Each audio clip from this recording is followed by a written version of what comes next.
Xo'p, birinchi tur Superliga 2025 ni ochib beradigan o'yin Olmaliq metallurgiya kombinati o'z maydonida Pro Ligadan chiqib kelgan jamoa bo'lmish Ulug'bek Baqoyevning Buxorosini qabul qiladi.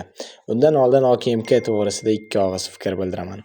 OKMK jamoasi 30 nafar futbolchisini ro'yxatdan o'tkazgan. O'rtacha yosh deyarli 26 yoshni tashkil etadi. 6 ta legioner bor, terma jamoada o'ynaydigan bitta futbolchisi bor.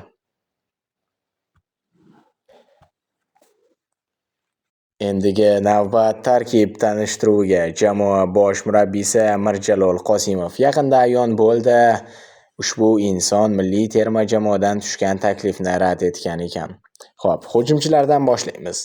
Ajak Riyak Sudandan, Kleydi Daki Albaniya, Azizbek Bahromov, Naoki Sinaga Yaponiya 26 yosh, Nodirbek Abdurazzoqov, Xurshid G'iyosov 29 yosh, Sardor Mirzayev 33 yosh, Ruben Sanchez 30 yosh, Arxiro Sintoku 26 yosh, Asad Sobirjonov, Georgiy Papava 32 yosh, Oybek Rustamov 27 yosh, Mirjalol Qosimov 29 yosh. Mirjalol emas, Mirjamol Qosimov, Abror Sarimsoqov, Asilbek Oysarov, Akromjon Komilov 28 ga kiribdi. Ahmadullo Muqimjonov, Islom To'xtaxo'jayev 31 yosh, Eldorbek Begimov, Said Afzalxon Ahrorov, Dilshod Ahmadaliyev, Avazbek O'lmasaliyev, Abror Karimov, Sardor Rahmonov 30 ga kiribdi.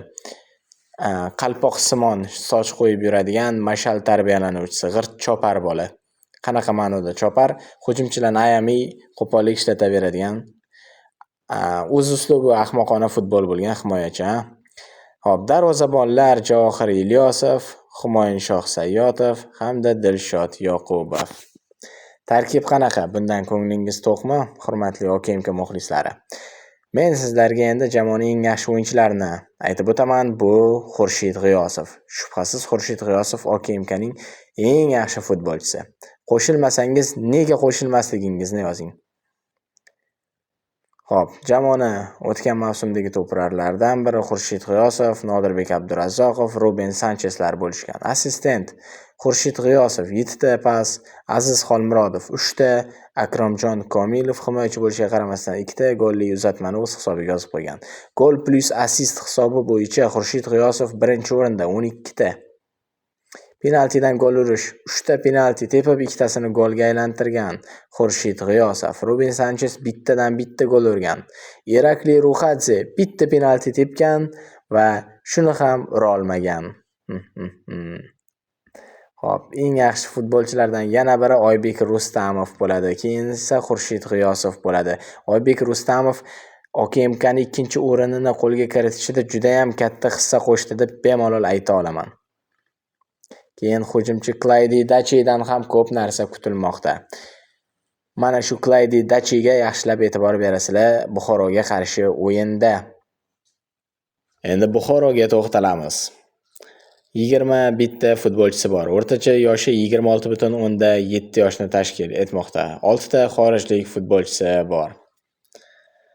Jamoa 1989-yilda tashkil topgan, aynan 26-yanvarda.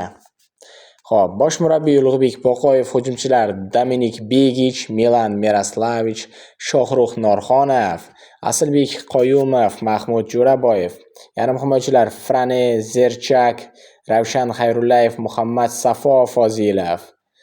Bu yigitni kim tanisa kommentga yozsin. Bu futbolchi qaysi klubdan kelganini kommentda yozsin. Kalit so'z aytaymi? Yo'q, aytaymi? Mayli. O'sha klub birinchi turda janubga boradi. Xo'p, navbatdagi yarim himoyachi Bilol Tupliyev, Anvar Jo'rayev, Daniel Nasriddinov, Husayn Ergashboyev. Himoyachilar Yozef Tomasevich, Freni Ikichi, Satullo Pulatov, Marko Kolakovich, Sardor Qulmatov. Qayerdan keldi? Xuddi o'sha birinchi turda janubga boradigan klubdan. Shahboz Jo'rabekov, Elyor Orifov. Elyor Orifov ham xuddi shunaqa janubga boradigan jamoada tanilgan himoyachi. Darvozabonlar Akmal Tursunboyev, Shirinboy Abdullayev. Shirinboy Abdullayevni yaxshi taniysiz, ha? Endi Buxoro jamoasining asosiy yaxshi o'yinchilarini e'tiboringizga taqdim etaman. Bilib oling. Asilbek Qoyumov, Shohruz Norxonov, Aleksandr Stanislavich. Bo'ldi shu. Yo'q, yana qo'shimcha gapim paydo bo'lib qoldi. Ushbu o'yinda nima bo'lishi mumkin? OKMK yutadi deb o'ylaysizmi? Buxoro yutadi deb o'ylaysizmi?